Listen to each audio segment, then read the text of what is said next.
So when my son was about a year old, we went to Burlington.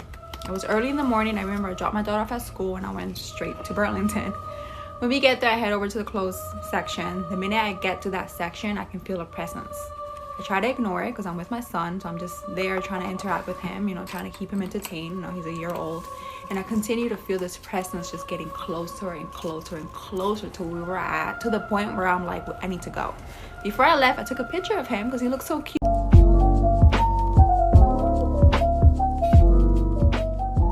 With his little Ninja Turtle hat. Didn't think anything of it, went home. When I went home, I look at my phone and I see the picture and I see this. So here's my son with his cute little Ninja Turtle hat. But whose hand is that? Whose hand is reaching for the cart? There was no one around. I'm the one taking the pictures. I'm behind the camera.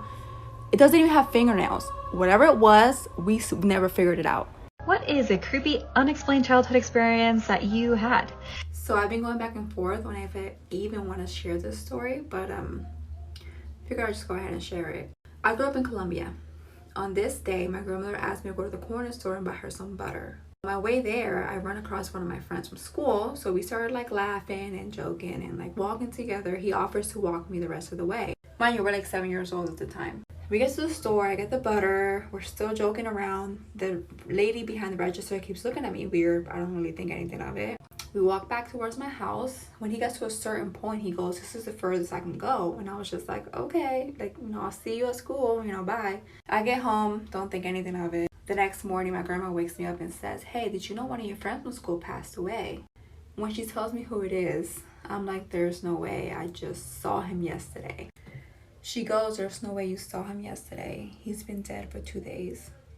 You heard about the doll that grows real human hair? The doll's name is Okiku, and there's actually different legends, but the most popular one is that this doll was bought by a 17-year-old boy to give to his sister. And this was back in the year 1918. The 3-year-old girl loved the doll very much. She took it everywhere with her, but she unfortunately died one day after catching a cold. And that's when things with the doll started to get very strange. The jet black hair of the doll started to get longer every single day. And before long, the hair was all the way down to the doll's knees. The family was extremely alarmed and concluded that their daughter's spirit had somehow inhabited the doll. And whenever they would trim the doll's hair, it would just grow back again. Now, they were unwilling to get rid of the doll because if their daughter's spirit was in it, they just didn't want to discard it. So they took it to a temple in the town of Iwamizawa. The family explained the doll's unusual qualities to the priest of the temple, but he accepted it anyway. Trimming the doll's hair is a normal thing to do, and this doll has actually become very famous throughout Japan. I'm going to be telling you the scary story of the house I lived in elementary and middle school.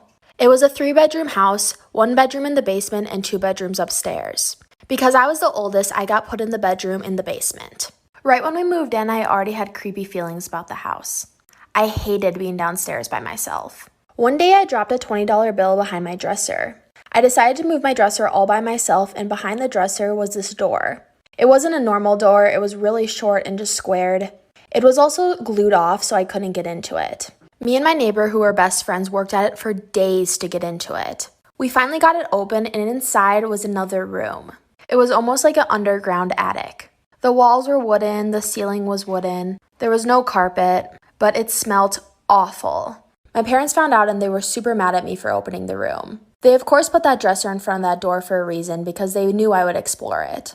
But after that, things started to get weird. Of course, my parents were really mad at us for opening it up, so they sealed it back up.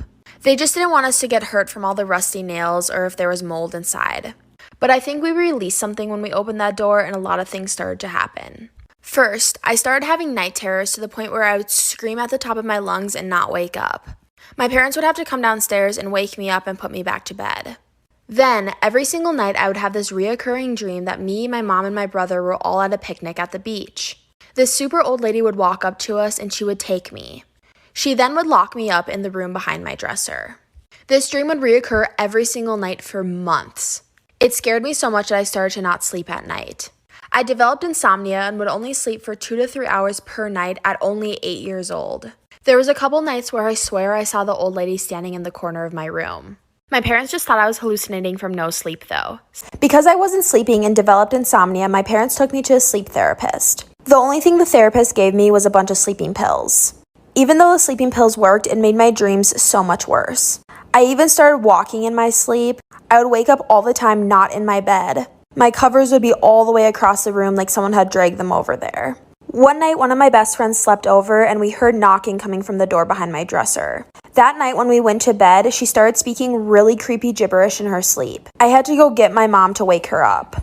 I woke up a couple nights feeling like I was suffocating, and when I swung out of bed, I saw a silhouette of an old lady. My cat even started to sit there and meow and hiss at random things in the corners of the room. But there was nothing ever there.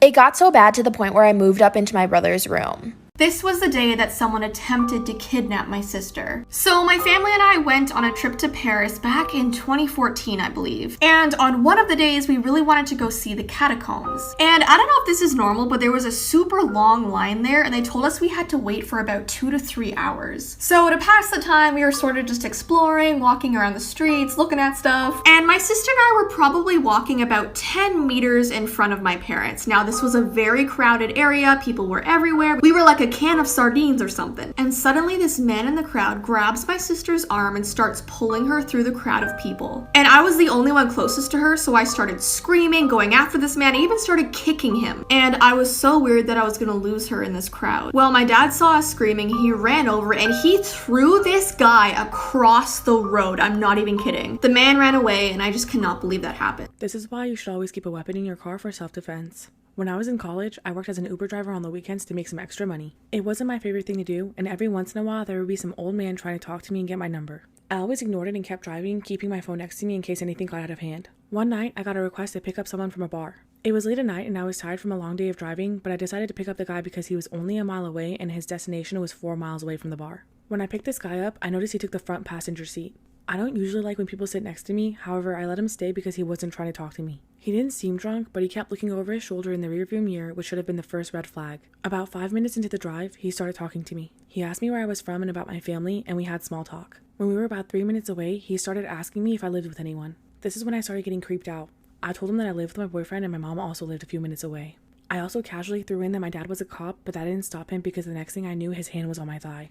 After he put his hand on my thigh, I was so terrified that I froze for a few seconds. He told me to be quiet and stop moving so much as he ran his hand higher up my thigh. The stretch of road I was driving on was empty and no one was around. When I first started driving for Uber, my dad had gotten me a taser to keep in my car in case of emergencies that I stored in my sunglasses compartment. I snapped out of my fear, pulling off to the side of the road and grabbing the taser. I tried to get out of the car, but he got out as well and grabbed me. That's when I tased him for a few good seconds until he let go and dropped to the ground. As I jumped back in my car and locked the doors, he got up and started pounding on my driver's side window. I quickly drove off and called 911. My heart was pounding and I could barely make out any words. The dispatcher calmed me down as I explained what happened. The police found him and arrested him for assault. I later got a call saying that he had a warrant and record of sexual assault. The police told me that they had been called around where the bar was for a man who had assaulted a woman earlier that day. However, when they got to the scene, he had already left, which was when I unknowingly picked him up. After this incident, I stopped driving for Uber, and now I always carry a taser with me everywhere I go.